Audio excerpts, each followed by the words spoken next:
Principle of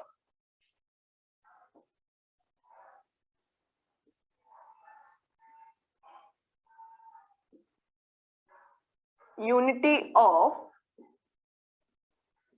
command.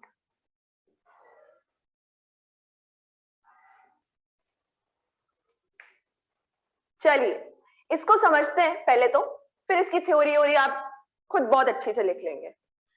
Unity of command, अगर मैं आपसे बोलूं कमांड का मतलब क्या होता है, what is the meaning of command, तो आप बोलेंगे दीदी देखिए, एक होता है सुपीरियर यानी कि बॉस, राइट, जिसको हम बॉस बोल सकते हैं, और एक होता है सबऑर्डिनेट या एम्प्लॉय जो उसके लिए काम करता है।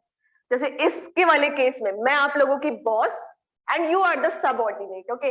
तो सुपीरियर ने सबऑर्डिनेट को कमांड किया टू डू एनी वर्क, तो सुपीरियर ने सबऑर्डिनेट को कमांड किया टू डू अ वर्क। तो यहां पे मैं आपकी सुपीरियर, आप मेरे सबऑर्डिनेट। मैंने बोला बेटा कल संडे मैं आप लोगों को एक असाइनमेंट दे रही हूँ इकोनॉमिक्स और अकाउंट्स का, उसको कंप्लीट कर लीजिएगा मंडे तक। तो ये मैंने क्या दिया आपको, कमांड दिया, आपने मेरी बात मानी, मेरी बात को मान के आपने टास्क पूरा किया। वेरी सिंपल कमांड दिया मैंने आपको। अब यहाँ पे यूनिटी ऑफ कमांड प्रिंसिपल में है क्या, मान लीजिए आपके स्कूल में दो बिजनेस स्टडीज की टीचर है, ठीक है, दो बिजनेस स्टडीज की टीचर है,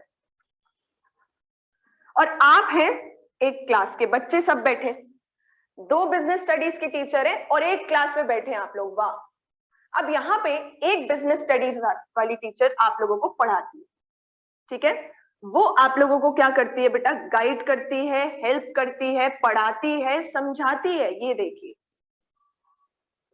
she is helping you, she is explaining you the chapter. आप उसका पूरा टास्क कर रहे हैं, वो जैसा असाइनमेंट केस स्टडी सॉल्व करने बोल रही हैं आप वैसा कर रहे हैं, आपको जैसा वो प्रोजेक्ट वर्क दे रही है आप उस तरीके से काम कर रहे हैं।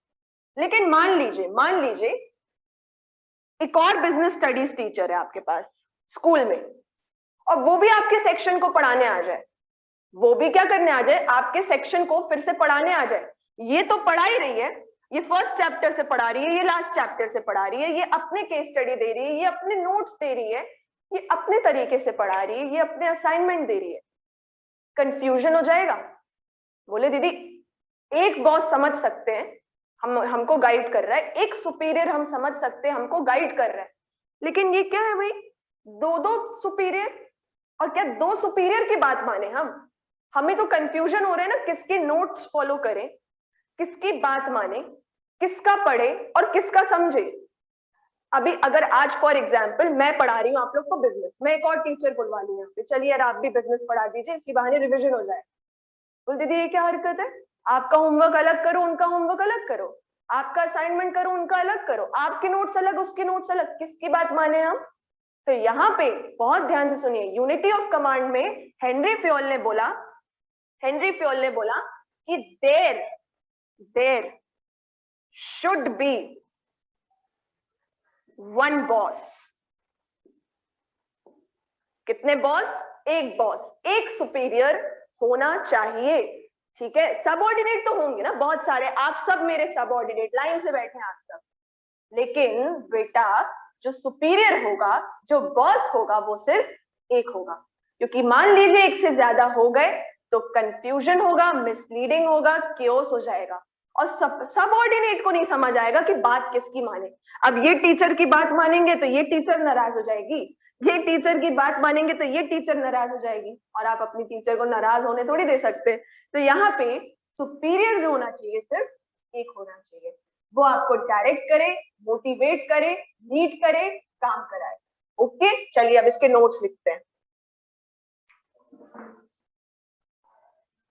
नोट्स लिखेंगे principle of unity of command. पहले तो लिख लें कि ये होता क्या है, ठीक है। सबसे पहले लिखेंगे according to this principle an employee should receive order from one boss only, because if he receives order from more than one boss, then he will get confused and will not be able to understand that whose order must be executed first. यहां से यहां तक लिखिए, सिर्फ हमारे पास एक unit या एक प्लान होना चाहिए, सिर्फ और सिर्फ। That is the efforts of all the members and employees of organization must be directed towards one direction.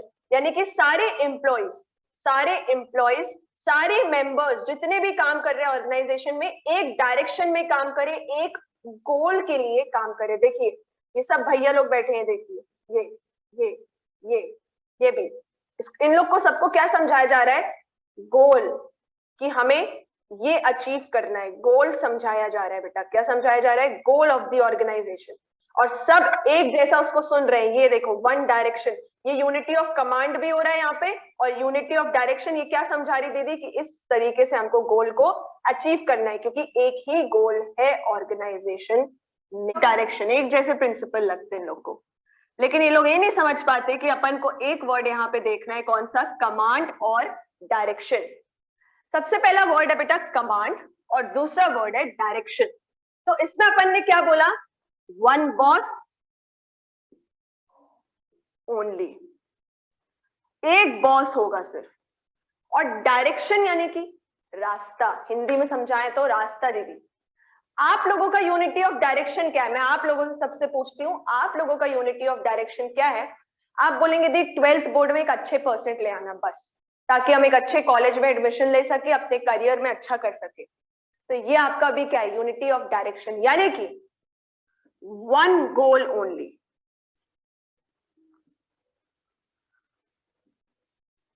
Direction का मतलब कोई एक ऑब्जेक्टिव, कोई एक गोल आपको क्या करना है? पूरा करना है. जबकि यहाँ पे क्या था? वन बॉस, एक बॉस सबसे काम कराएगा. लेकिन डायरेक्शन का मतलब है दीदी बिल्कुल मछली की आंख में अर्जुन निशाना मार रहा है, वो वाली बात हो जाएगी यहाँ पे.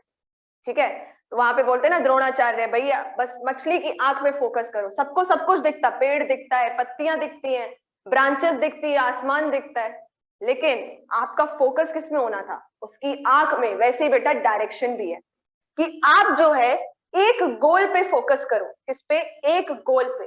किसी एक बच्चे का मेरे पास कॉल आया, दीदी मैं ये वाली कोचिंग ज्वाइन कर लूं क्या 12th के साथ? मैंने उसको बिल्कुल मना कर दिया, क्योंकि ये बेटा अभी आप लोगों के लिए क्रूशियल टाइम है. आप लोगों के पास एक गोल होना चाहिए. क्या है वो भी?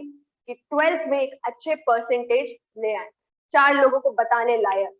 तो वन गोल ओनली. अब यहाँ पे दीदी हेनरी फ्योल ने यूनिटी ऑफ डायरेक्शन की बात क्यों करी? देखो बेटा क्या होता है, अपन ने पढ़ा मैनेजमेंट की स्टार्टिंग में कि मैनेजमेंट के कुछ ऑब्जेक्टिव्स होते हैं. अपन ने मीनिंग क्या पढ़ी थी?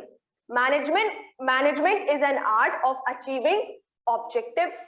और ये जो ऑब्जेक्टिव होता है, ये जो गोल होता है बेटा, वो एक होना चाहिए.